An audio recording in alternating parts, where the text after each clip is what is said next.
fifth trumpet, the 5 months, the 5 kings. It's all part of it, people.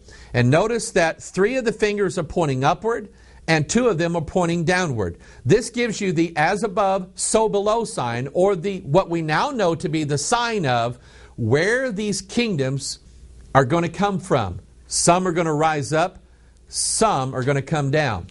But Langdon discovers that he now has the key to a mystical portal where a world of ancient mysteries and hidden knowledge is to be found. If we go back to Leonardo da Vinci's The Last Supper from the Da Vinci Code, we see here one of the disciples giving that exact same sign. Fingers pointing upward, fingers pointing downward. That's the key to unlock the mystery, showing where these kingdoms come from.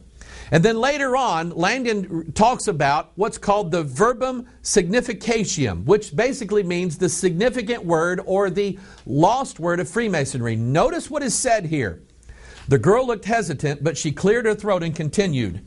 According to legend, the sages who encrypted the ancient mysteries long ago left behind a key of sorts. A password that could be used to unlock the encrypted secrets. This magical password, known as the verbum significatium, is said to hold the power to lift the darkness and unlock the ancient mysteries, opening them to all human understanding. Solomon smiled wistfully. Ah, yes, the verbum significatium. He stared into space for a moment and then lowered his eyes again to the blonde girl. And where is this wonderful word now? The girl looked apprehensive, clearly wishing she had not challenged their guest speaker.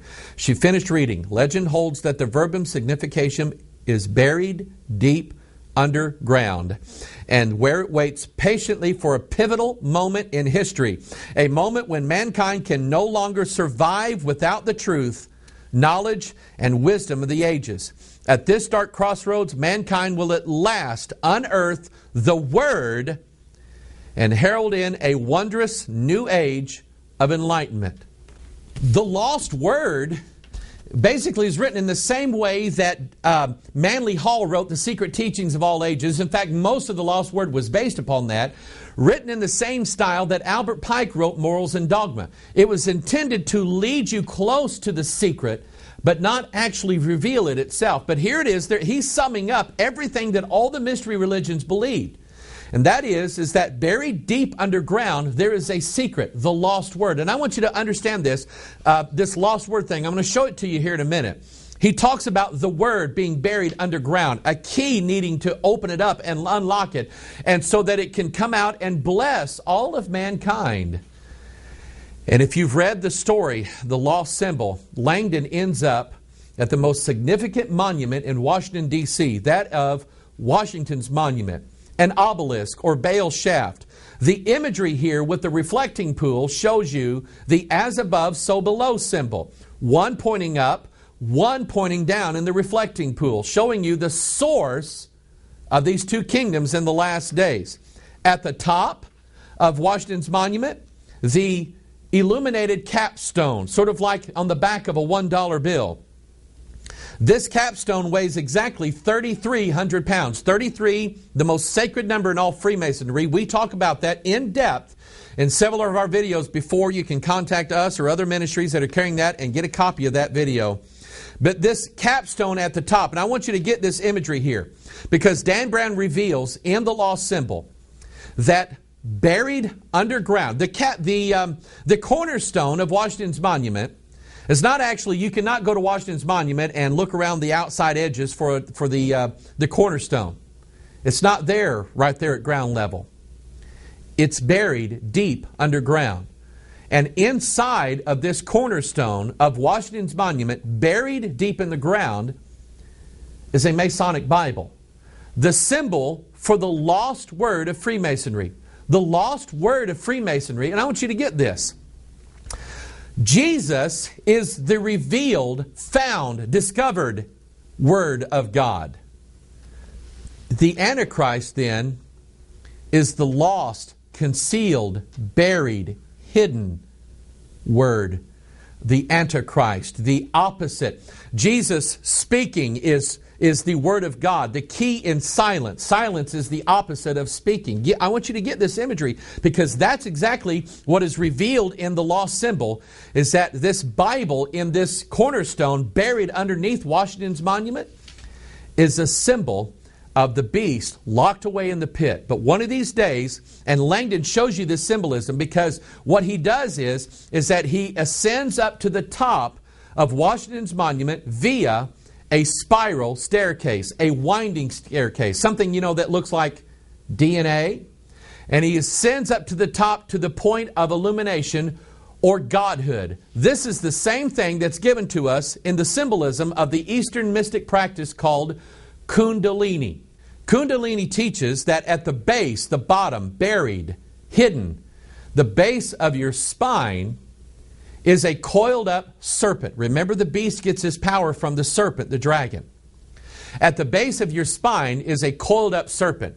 Through mystical rites and rituals and trances and all kinds of stuff, this serpent uncoils itself in a spiraling way like DNA and ascends up the 33 bones of your spinal column to the cap, the top, the head, the position that Christ is. Christ is the head and we are the body.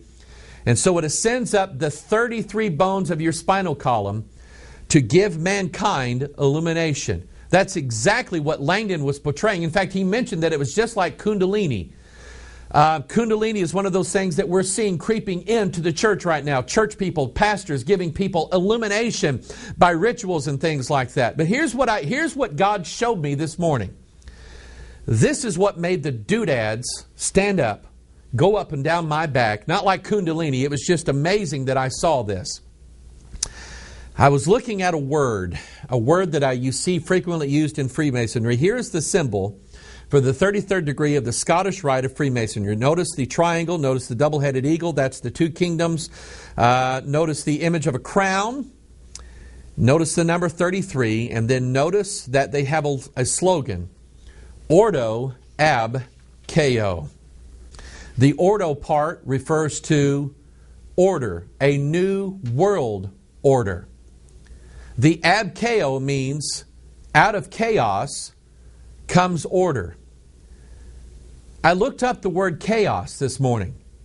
Check it out. The etymology of the word chaos that we use all the time, you mean like confusion and tearing and all these things? The word chaos comes from a Greek word, K-H-A-O-S, which is the word for the abyss, the pit, hell. Taken in its literal form, and remember, Masons always hide things in plain sight. Taken in its literal form, the phrase Ordo ab Chao literally means that a new world order is coming out of the pit. It's rising up to take over planet Earth. That's the religion of the beast in the last days.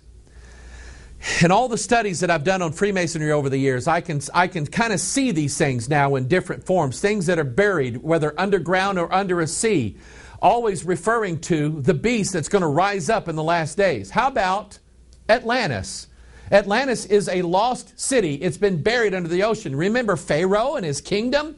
Buried underground. This is the kingdom that existed before the flood in the early days.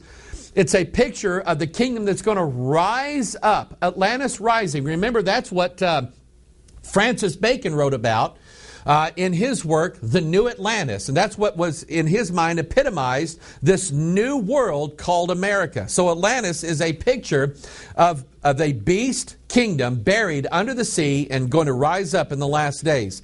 The Emerald Tablet of Thoth. Thoth is this king that was killed and is buried, and this tablet of secret mysteries, the lost word of Freemasonry, is buried with him, and it's going to be revealed one of these days. The Alchemist Philosopher's Stone. If you've read Harry Potter, you know what that is. The Alchemist Philosopher's Stone, the Philosopher's Stone is buried underground. It's hidden away, it's secret, and it needs a key to unlock it.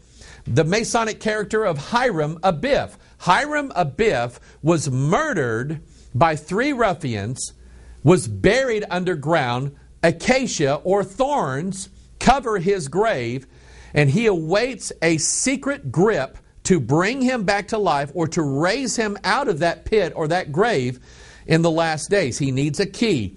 Osiris, the god, the Egyptian god who was murdered and body parts scattered all over the earth and buried and hidden and secreted away, and he awaits resurrection in the last days. Hermes Trismegistus, which means thrice majestic. He is a picture of this king in the former days who was killed, destroyed, buried by the flood, and awaits resurrection in the last days. Here's something that when I found out about it, it